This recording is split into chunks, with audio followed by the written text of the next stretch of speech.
بسم اللہ الرحمن الرحیم۔ صرف 5 منٹ کا مدرسہ قرآن و حدیث کی روشنی میں۔ نمبر 1، اسلامی تاریخ۔ قابیل اور حابیل۔ قابیل اور حابیل حضرت آدم علیہ السلام کے 2 بیٹے تھے۔ دونوں کے درمیان ایک بات کو لے کر جھگڑا ہو گیا۔ قابیل نے حابیل کو قتل کر ڈالا۔ زمین پر یہ پہلی موت تھی، اور اس بارے میں ابھی تک آدم علیہ السلام کے شریعت میں کوئی حکم نہیں ملا تھا۔ اس کے لیے قابیل پریشان تھا کہ بھائی کی لاش کو کیا کیا جائے۔ اللہ تعالیٰ نے ایک کوے کے ذریعہ اس کو دفن کرنے کا طریقہ سکھایا۔ یہ دیکھ کر قابیل کہنے لگا، ہائے افسوس، کیا میں ایسا گزرا ہو گیا کہ اس کوے جیسا بھی نہ بن سکا۔ پھر اس نے اپنے بھائی کو دفن کر دیا۔ یہیں سے دفن کرنے کا طریقہ چلا آ رہا ہے۔ حضور صلی اللہ علیہ وسلم نے قابیل کے متعلق فرمایا، دنیا میں جب بھی کوئی شخص ظلماً قتل کیا جاتا ہے تو اس کا گناہ حضرت آدم علیہ السلام کے بیٹے قابیل کو ضرور ملتا ہے، اس لیے کہ وہ پہلا شخص ہے جس نے ظالمانہ قتل کی ابتدا کی اور یہ ناپاک طریقہ جاری کیا۔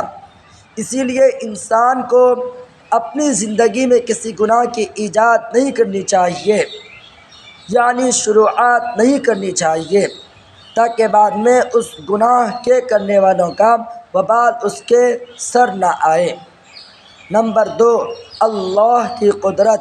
سورج اللہ تعالیٰ کی بنائی ہوئی ایک زبردست مخلوق ہے۔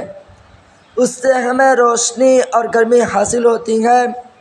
وہ روزانہ مشرق سے نکلتا ہے اور مغرب میں ڈوبتا ہے، لیکن اللہ تعالیٰ قیامت کے قریب اسے اپنی قدرت سے مشرق کے بجائے مغرب سے نکالے گا۔ اس کی لمبائی چوڑائی لاکھوں میل ہے اور وزن کے اعتبار سے زمین کے مقابلہ میں لاکھوں گنا زیادہ ہے۔ اتنے وسیع اور بڑے سورج کو مقررہ نظام کے تحت چلانا اور کروڑوں میل کی دوری سے پوری دنیا کو روشنی اور گرمی عطا کرنا اللہ تعالیٰ کی قدرت کی بڑی نشانی ہے۔ نمبر 3، ایک فرض کے بارے میں۔ دین میں نماز کی اہمیت۔ ایک شخص نے رسول اللہ صلی اللہ علیہ وسلم سے عرض کیا، اے اللہ کے رسول، اسلام میں اللہ کے نزدیک سب سے زیادہ پسندیدہ عمل کیا ہے؟ آپ صلی اللہ علیہ وسلم نے فرمایا، نماز کو اس کے وقت پر ادا کرنا، اور جو شخص نماز کو جان بوجھ کر چھوڑ دے اس کا کوئی دین نہیں ہے، اور نماز دین کا ستون ہے۔ نمبر 4، ایک سنت کے بارے میں۔ وضو میں کانوں کا مسح کرنا۔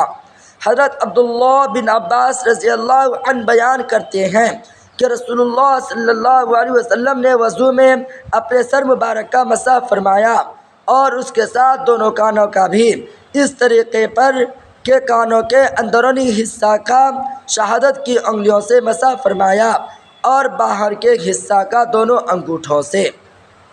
نمبر 5، ایک اہم عمل کی فضیلت۔ عاشوراء کے روزہ کا ثواب۔ رسول اللہ صلی اللہ علیہ وسلم سے محرم کی 10ویں تاریخ کے روزہ کے متعلق پوچھا گیا تو آپ صلی اللہ علیہ وسلم نے فرمایا، یہ روزہ پچھلے سال کے گناہوں کا کفارہ بن جاتا ہے۔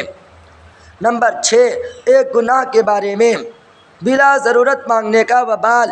رسول اللہ صلی اللہ علیہ وسلم نے فرمایا، جس نے سوال کیا حالانکہ اس کے پاس اتنا موجود تھا جس سے اس کی ضرورت پوری ہو سکتی تھی، تو وہ قیامت کے دن اس حال میں آئے گا کہ اس کا چہرہ عیب دار اور اس پر خراش ہوگی۔ نمبر 7، دنیا کے بارے میں۔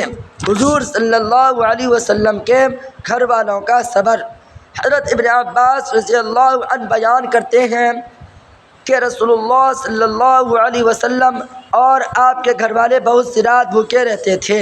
ان کے پاس رات کا کھانا نہیں ہوتا تھا، جبکہ ان کا کھانا عام طور سے جو کی روٹی ہوتی تھی۔ نمبر 8، آخرت کے بارے میں۔ پرہیزگار لوگوں کے لیے خوشخبری۔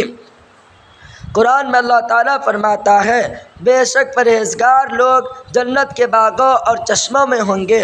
ان کو کہا جائے گا کہ تم ان باغوں میں امن و سلامتی کے ساتھ داخل ہو جاؤ، اور ہم ان کے دلوں کو آپسی رنجش کو اس طرح دور کر دیں گے کہ وہ بھائی بھائی بن کر رہیں گے اور وہ تختوں پر آمنے سامنے بیٹھا کریں گے۔ نمبر 9، طب نبوی سے علاج، دبلے پن کا علاج۔ حضرت عائشہ رضی اللہ عنہا فرماتی ہیں کہ جب میری والدہ نے مجھے رسول اللہ صلی اللہ علیہ وسلم کے پاس رخصت کرنے کا ارادہ کیا تو میرے دبلے پن کا علاج کرنے لگی، مگر کوئی علاج کارگر نہ ہوا۔ پھر میں نے تر کھجوروں کے ساتھ ککڑی کھانا شروع کیا تو میں معتدل جسم والی ہو گئی، یعنی دبلا پن دور ہو گیا۔ نمبر 10، قرآن کی نصیحت۔ قرآن میں اللہ تعالیٰ فرماتا ہے، کیا یہ لوگ زمین میں چل پھر کر نہیں دیکھتے کہ ان کے سامنے ان سے پہلے لوگوں کا کیا انجام ہوا؟ اللہ تعالیٰ نے ان کو ہلاک کر ڈالا اور ان کافروں کے لیے بھی اسی قسم کے حالات ہونے والے ہیں، اس لیے کہ اللہ تعالیٰ اہل ایمان کا دوست ہے اور کافروں کا کوئی دوست نہیں۔